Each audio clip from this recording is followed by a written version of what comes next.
एक समय की बात है। एक गांव में सुमित नाम का एक व्यक्ति रहता था। वह सुबह उठता, स्नान करता, पूजा पाठ करता, खाना खाता और फिर सो जाता था। उसके पास किसी भी वस्तु की कमी नहीं थी। एक बड़ा खेत, खाना बना देने वाली एक सुंदर सी पत्नी और दो बच्चों का भरा पूरा परिवार था। सब कुछ होते हुए सुमित के घर वाले एक बात से बहुत अधिक परेशान थे कि सुमित बहुत आलसी था। सुमित कोई भी काम स्वयं नहीं करता था, सदा दूसरों पर निर्भर रहता था और दिन भर सोता रहता था। एक दिन सुमित सोया था, अचानक बच्चे जोर जोर से चिल्लाने लगे। शोरगुल की आवाज सुनकर सुमित जाग गया और उसने देखा कि उसके द्वार पे एक साधु महाराज खड़े हैं। द्वार पे साधु महाराज को खड़ा देख तुरंत सुमित और उसकी पत्नी ने साधु महाराज का स्वागत किया और उन्हें भोजन कराया।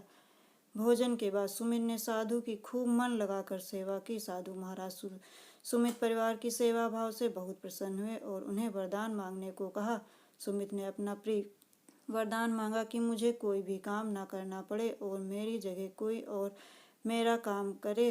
साधु सुमित को वरदान में एक यक्ष देते हैं और कहते हैं कि यह यक्ष को सदा काम में व्यस्त अगर उसे काम नहीं दिया तो वो तुम्हें खा जाएगा। वरदान पाकर सुमित मन ही मन बहुत प्रसन्न हुआ और साधु को आदर के साथ विदा किया। साधु के जाते ही वह एक यक्ष प्रकट हुआ।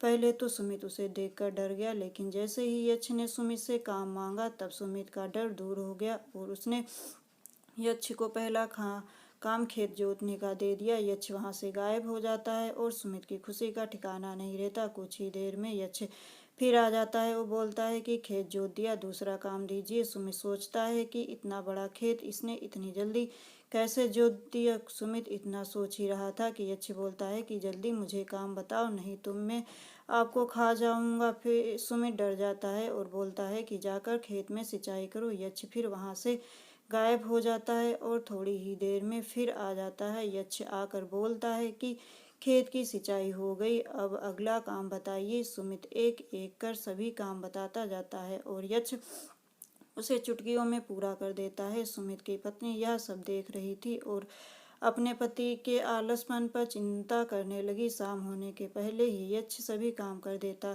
था। सब काम करने के बाद यक्ष सुमित के पास आ जाता और बोलता कि अगला काम बताइए, नहीं तो मैं आपको खा जाऊंगा।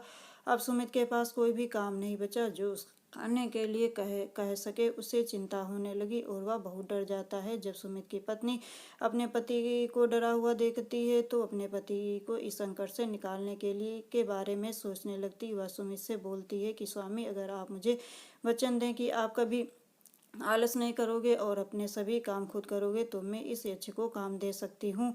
इस पर सुमित सोचता है कि पता नहीं यह क्या काम देगी। अपनी जान बचाने के लिए सुमित अपनी पत्नी को वचन दे देता है।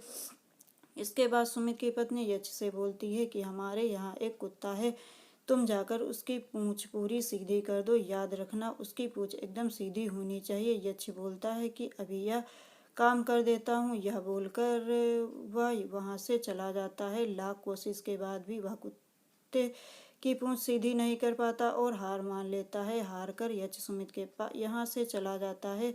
उस दिन के बाद से सुमित अपने आलस को छोड़कर सभी काम को करने लगता है और उसका परिवार खुशी खुशी रहने लगता है।